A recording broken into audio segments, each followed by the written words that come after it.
स्थानिक स्वराज्य संस्थेच्या निवडणुकीबाबत आज निकाल आहे. काय वाटतं निकाल मी कसं काय सांगणार? आम्हाला आमदार अपात्रतेच्या संदर्भात सुद्धा निकाल अपेक्षित होता केंद्राकडून, की न्याय मिळेल, संविधान आणि घटनेनुसार न्याय मिळेल. आमदार ज्यांनी पक्षांतर केलंय ते अपात्र ठरतील. बेकायदेशीर घटनाबाह्य सरकारला सुप्रीम कोर्ट दणका देईल. पण अपेक्षा या देशामध्ये न्यायाच्या बाबतीत ठेवता येत नाही. आजच सर्वोच्च न्यायालयाचे माजी न्यायाधीश न्यायमूर्ती मदन लोकूर यांनी सांगितलेलं आहे, या देशाचं सुप्रीम कोर्ट असेल, हायकोर्ट असेल, हे सरकारच्या दबावाखाली. हे कोण सांगताय? न्यायमूर्ती मदन लोकूर, जस्टिस मदन लोकूर, ज्यांनी अनेक वर्ष उच्च न्यायालयात आणि सुप्रीम कोर्टामध्ये न्यायाधीश पदावर काम केलं, अत्यंत वरिष्ठ न्यायाधीश. ते म्हणतायत की आमची न्यायव्यवस्था अगदी सुप्रीम कोर्ट पासून ही सरकारच्या दबावाखाली आणि त्यानुसार निर्णय घेते. अशा वेळेला जेव्हा एक न्यायमूर्ती जे सांगतोय आणि न्यायमूर्ती लोकूर हे इतर न्यायमूर्ती पण रिटायर झाल्यावरती बोलणारे नाही आहेत, ते जेव्हा त्यांच्या पदावर होते तेव्हाही त्यांनी पत्रकार परिषद घेऊन, जे 4 न्यायमूर्ती होते ज्याने मुख्य न्यायाधीशाविरुद्ध पत्रकार परिषद घेतली होती, त्यात मदन लोकूर होते. बेडरपणे काम करणारा माणूस. त्यांनी सांगितलं न्याय मिळत नाही, न्यायासाठी दबाव येतो निकालासाठी, तर आम्हाला काय न्याय मिळणार? आणि म्हणूनच चंद्रचूड साहेबांनी जे काय 3 वर्ष मैदानावर खेळत राहिले, बॉल घासत राहिले बरं का, आणि विकेट घेतलीच नाही, ते त्यामुळे. बोला. राऊतसाहेब, एक दुसरा विषय आहे की धनंजय मुंडेंच्या राजकीय भवितव्याचा आज फैसला होण्याची शक्यता आहे. सामाजिक कार्यकर्त्या अंजली दमानिया यांनी काल अजित पवारांची भेट घेतली. बीडमध्ये कशा पद्धतीने दहशत आहे, काय पुरावे आहेत, हे सगळे अजित पवारांना दाखवले. आज अजित पवारांची मुख्यमंत्री देवेंद्र फडणवीस काही होणार नाही, चर्चा आहे. काहीही होणार नाही. सामाजिक कार्यकर्त्या अंजली दमानिया यांच्या आधी तिथं आंदोलन सुरूच होतं, लोक रस्त्यावर आलेच होते. सुरेश धस यांनी तर तांडव केलेलं आहे बीडमधल्या दहशतवादाविरुद्ध. धसांचं तांडव सुरू आहे, तांडव. आणि त्या तांडवाला शासकीय आशीर्वाद असल्याशिवाय तांडव होऊ शकत नाही. तरी आज मिस्टर कराड हे इस्पितळात आहेत. त्यांचं कुठे काय दुखतंय मला माहित नाही, पण ते इस्पितळात आहे. त्यांच्यासाठी इस्पितळाचा एक मजला रिकामा केलेला आहे. इतर अनेक सोयी सवलती त्यांना मिळत आहेत. एका मुख्यमंत्र्यांना दिसत नाही का? अजित पवारांना दिसत नाही का? आणि हे सगळं धनंजय मुंडे यांच्या मार्गदर्शनाखाली सुरू आहे असं सुरेश धस सांगतायत, जे भाजपचे आमदार आहेत. आणि अंजली दमानिया यांचाही भाजपचाच संबंध आहे किंवा संघ परिवाराशी असेल फार तर. त्याच्यामुळे काय होईल आज फैसला यात पडू नका. काहीच फैसला होणार नाही. काही दिवसांनी वाल्मिक कराड हे राजकारणात येतील आणि ते भाजपच्याच गटामध्ये बसलेले असतील. कोण कोण सरकार पक्षाचे आमदार आहेत, त्यांच्याकडे पक्की माहिती आहे. धस साहेबांचं ऐकलं पाहिजे. धस साहेबांचं ऐकलं पाहिजे असं मी म्हणेन ना. ते त्या भागातले आमदार आहेत, त्यांना तिकडली परिस्थिती माहिती आहे. आम्ही मुंबईतून बोलणं योग्य नाही.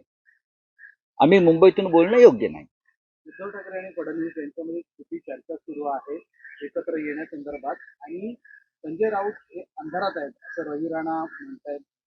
बोलत आहे, त्यांच्याकडे काय लक्ष देत? राऊतसाहेब, एक आणखी विषय की सरकारी उधळपट्टीमुळे तिजोरीत खडखडाट आहे. लाडक्या बहिणींमुळे, त्या योजनेमुळे 45,000 कोटींचा बोजा, अशा पद्धतीची माहिती समोर येते. नीती आयोग आणि या देशाचे शिखर बँक याने जी माहिती समोर आणलेली आहे त्यात स्पष्ट दिसत आहे की ज्या रेवडी योजना जाहीर केलेल्या आहेत निवडणुकीच्या आधी मतं मिळवण्यासाठी, त्याच्यामुळे महाराष्ट्र राज्य हे कर्जाच्या खाईमध्ये ढकललं गेलं आहे.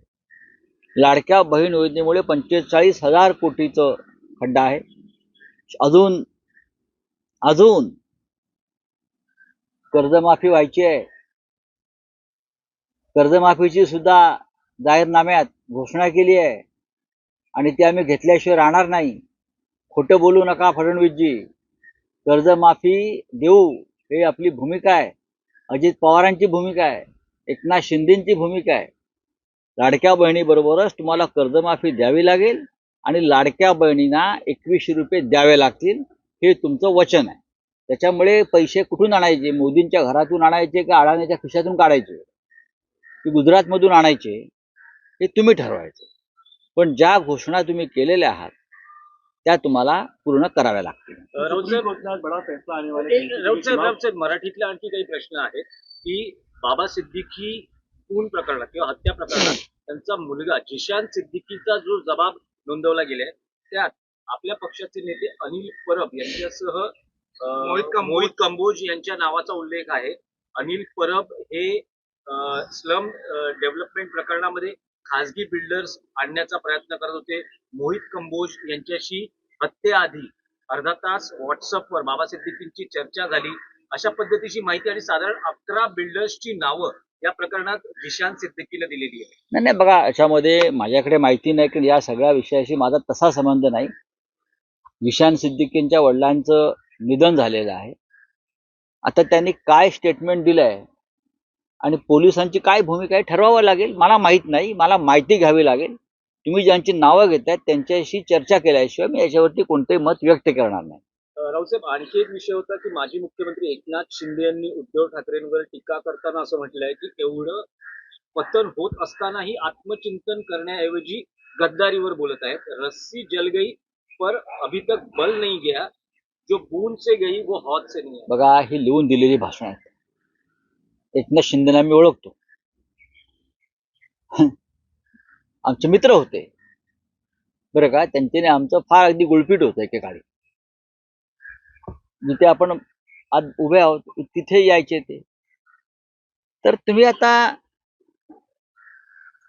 रस्सी जलगई वगैरे, आता तुमची रस्सी कधी जाळतील बीजेपी वाले त्याकडे लक्ष ठेवा. तुम्ही भाजप बरोबर आहात, तुम्ही आगीशी खेळताय. आम्ही वाचलोय. आमची रस्सी पुन्हा नव्यानं आम्ही वळू आणि त्याचा फासही करू. कोणाच्या गळ्यात टाकायचं आहे ते टाकू. आम्ही स्वाभिमानानं बाहेर राहिलो. तुम्ही सगळे ज्या लाचारीच्या मार्गाने चाललेला आहात त्याला स्वाभिमान म्हणत नाही. रस्सी जल गई, हौस से गई, बुन से आई, हे ठीक आहे. इतिहासातले दाखले आम्हाला देऊ नका एकनाथजी. आम्ही तुम्हालाही ओळखतो आणि तुमच्या बरोबरच्या तुमच्या सहकार्याने ओळखतो. जे पळून गेले डरपोकपणानं त्यांनी अशी भाषा करणं बरोबर नाही.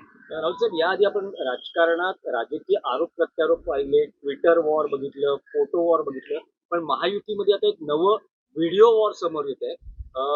गोगावले आणि शिंदे शिवसेनेचे आमदार तटकरेंच्या व्हिडिओ बद्दल बोलतात की ते आम्ही बाहेर आणू. तर तटकरेंचे समर्थक किंवा त्यांचे जे कार्यकर्ते आहेत ते म्हणतात की आम्ही गुवाहाटीतले व्हिडिओ समोर आणू.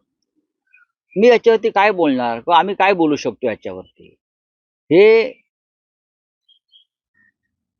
बरं का, त्यांच्याने आमचं फार अगदी गुळपीट होतं एकेकाळी. जिथे आपण आज उभे आहोत तिथे यायचे ते. तर तुम्ही आता रस्सी जलगई वगैरे, आता तुमची रस्सी कधी जाळतील बीजेपी वाले त्याकडे लक्ष ठेवा. तुम्ही भाजप बरोबर आहात, तुम्ही आगीशी खेळताय. आम्ही वाचलोय. आमची रस्सी पुन्हा नव्यानं आम्ही वळू आणि त्याचा फासही करू. कोणाच्या गळ्यात टाकायचं आहे ते टाकू. आम्ही स्वाभिमानानं बाहेर राहिलो. तुम्ही सगळे ज्या लाचारीच्या मार्गाने चाललेला आहात त्याला स्वाभिमान म्हणत नाही. रस्सी जल गई, हौस से गई, बुन से आई, हे ठीक आहे. इतिहासातले दाखले आम्हाला देऊ नका एकनाथजी. आम्ही तुम्हालाही ओळखतो आणि तुमच्या बरोबरच्या तुमच्या सहकार्याने ओळखतो. जे पळून गेले डरपोकपणानं त्यांनी अशी भाषा करणं बरोबर नाही. राऊत, याआधी आपण राजकारणात राजकीय आरोप प्रत्यारोप पाहिले, ट्विटर वॉर बघितलं, फोटो वॉर बघितलं, पण महायुतीमध्ये आता एक नवं व्हिडिओ वॉर समोर येत आहे. गोगावले आणि शिंदे शिवसेनेचे आमदार तटकरेंच्या व्हिडिओ बद्दल बोलतात की ते आम्ही बाहेर आणू. तर तटकरेंचे समर्थक किंवा त्यांचे जे कार्यकर्ते आहेत ते म्हणतात की आम्ही गुवाहाटीतले व्हिडिओ समोर आणू. मी याच्यावरती काय बोलणार किंवा आम्ही काय बोलू शकतो याच्यावरती? हे गँगवॉर आहे. याला गँगवॉर म्हणतात मुंबईतल्या भाषेमध्ये. आणि हे गँगवॉर थांबलं नाही तर हे गँगवॉर रक्तपातापर्यंत जाईल की काय रायगडमध्ये, रायगडच्या रस्त्यावर.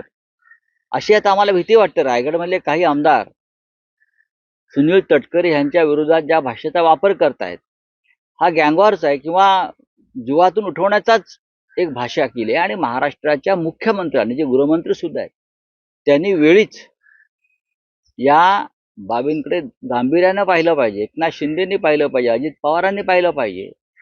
कारण त्याच्यामध्ये आमदार, खासदार आणि मंत्री यांचा सहभाग आहे या गँगवॉरमध्ये, पॉलिटिकल गँगवॉरमध्ये.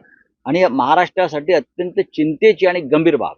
साहेब, शिवसेना युबीटीतलं आउट गोईंग अजूनही थांबलेलं नाही.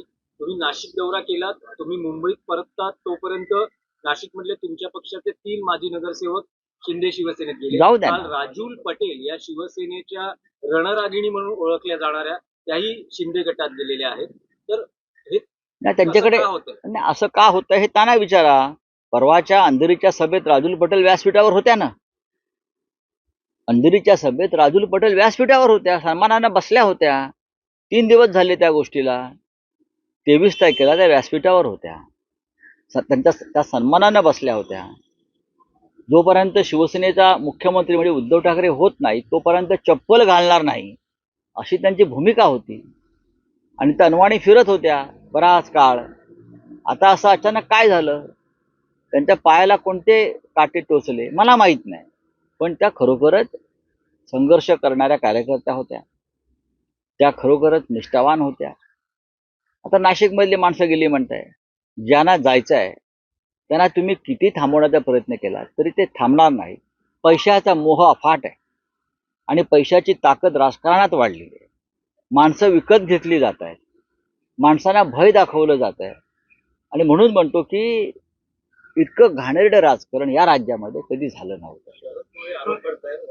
मला माहिती तर हाँ दो बड़े निकाल आने वाले हैं, एनसीपी के चुनाव को लेकर और दूसरा मनपा इलेक्शन को लेकर। देखिए, मनपा इलेक्शन के लेकर हम आज वेट करेंगे क्या निर्णय आता है.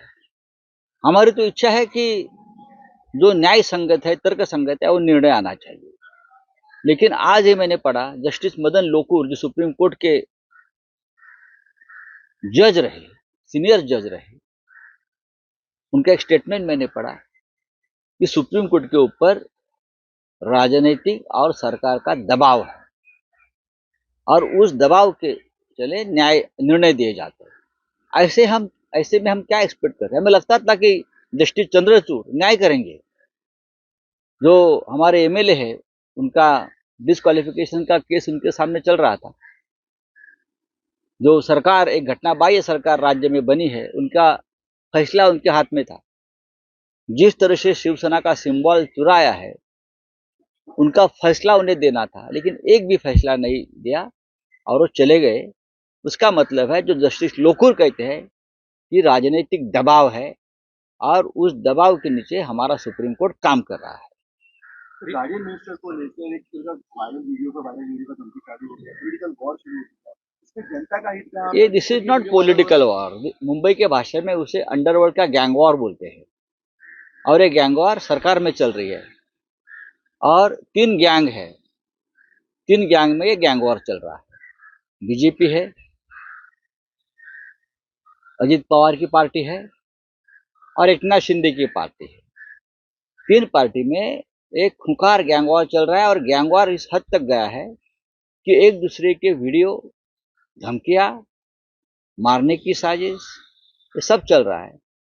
महाराष्ट्र की सरकार में अगर कोई गृहमंत्री है, सचमुच उनका जमीर जाग उठा होगा तो देखिए क्या चल रहा है. नहीं तो खून खराबा मंत्रियों का हो जाएगा. Thank you. इलेक्शन आए हुए ठाकरे कांग्रेस या आम आदमी पार्टी के प्रमोशन के लिए जाने वाले नहीं, हम कहीं नहीं जाएंगे. हम तटस्थ है, हम देखेंगे. दोनों हमारे मित्र हैं. तो बाबा सिद्दीकी हत्याकांड में के बयान में मोहित कंबोज का नाम आया है, जिसके साथ आखिरी बात बाबा सिद्दीकी हुई. मुझे मालूम नहीं कि ये मोहित कंबोज शायद यही है जिसने महाराष्ट्र का जो चुनाव की रिजल्ट है उसके बाद देवेंद्र फडणवीस को कंधे पर उठाकर नाच रहे थे. शायद लगता है यही व्यक्ति है ये. बराबर ना, यही है ये.